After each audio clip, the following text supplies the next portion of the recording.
Lestari dengan NIM J1A119-060 konsentrasi kesehatan lingkungan FKM UHO angkatan 2019. Baik, di sini saya akan menjelaskan latar belakang dari makalah yang kami buat.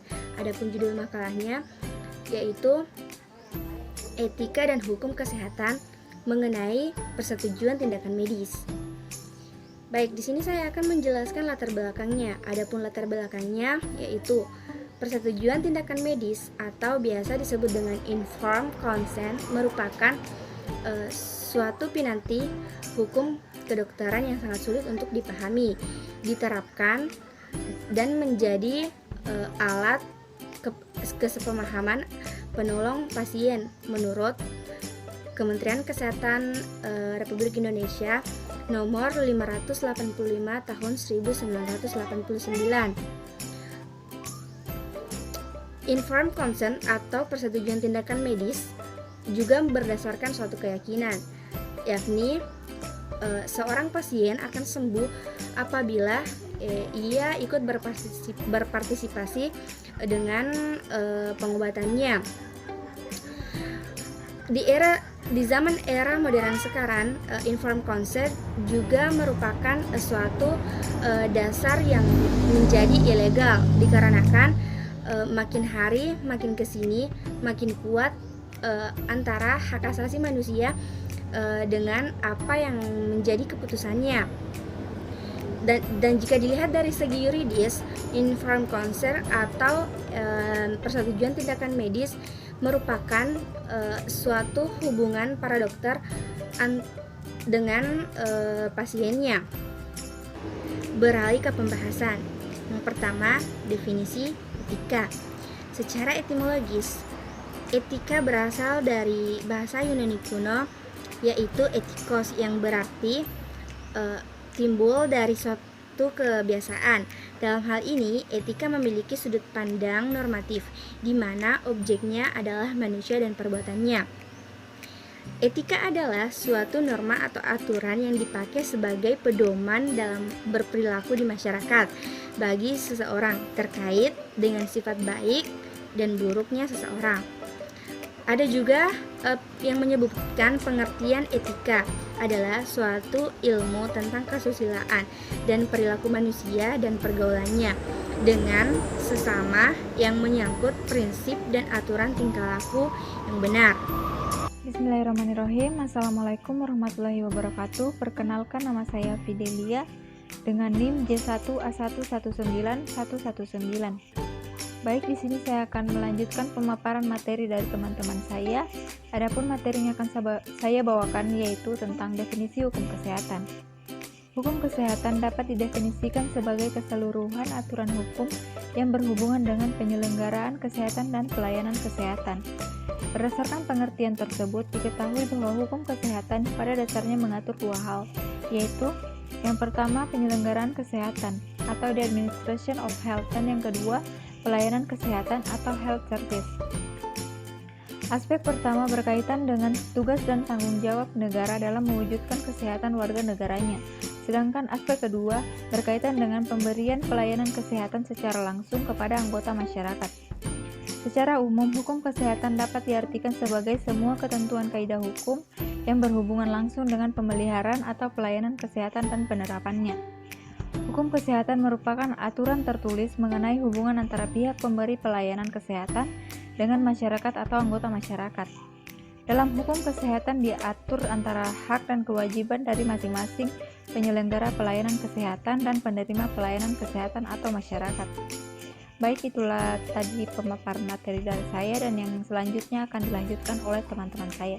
Saya ucapkan terima kasih dan wassalamualaikum warahmatullahi wabarakatuh. Assalamualaikum warahmatullahi wabarakatuh. Perkenalkan, nama saya Nur Hasana dengan NIM J1A119-062.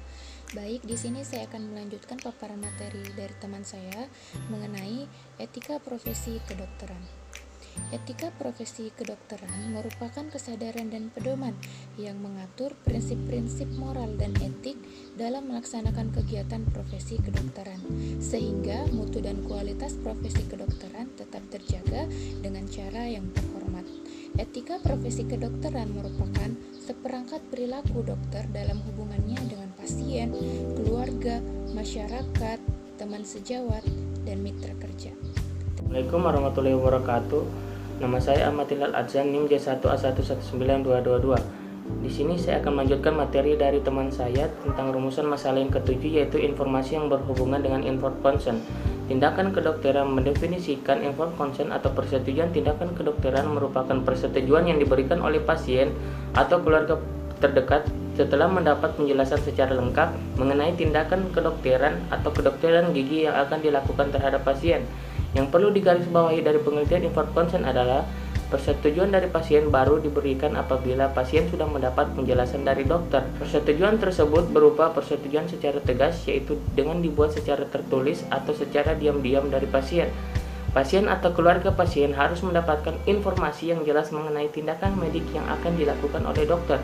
Keharusan mendapat informasi tersebut menjadikan informed consent sebagai hak mutlak bagi pasien dan atau keluarga pasien. Dapat dikatakan dalam hal kesehatan ini ada 3 hak-hak pasien yang harus diperhatikan, yaitu yang pertama hak untuk mendapatkan pelayanan kesehatan, hak untuk mendapatkan informasi, dan yang terakhir hak untuk menentukan.